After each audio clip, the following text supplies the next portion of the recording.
he has a policy that does something about the number one issue facing rural Missouri, and that is energy.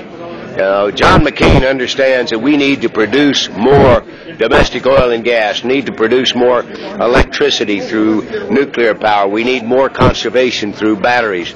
John McCain understands the problems. Barack Obama and Joe Biden don't seem to understand that $4 gasoline is a problem. Barack Obama said the only problem is it went up too fast. Missourians say it went up too high. Joe Biden rides the federally subsidized Amtrak back and forth to Wilmington from Washington every day. He doesn't have to pay the cost of $4 gasoline.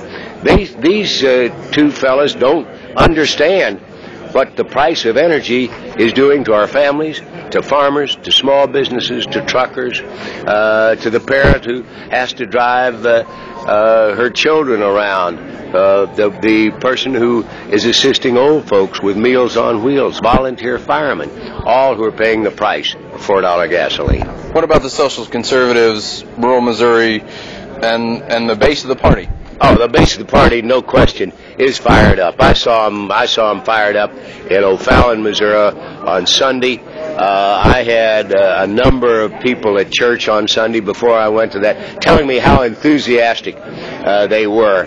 Not only John McCain, but now Sarah Palin really represent the views and the values of an awful lot of people in Missouri. I think a good, healthy majority.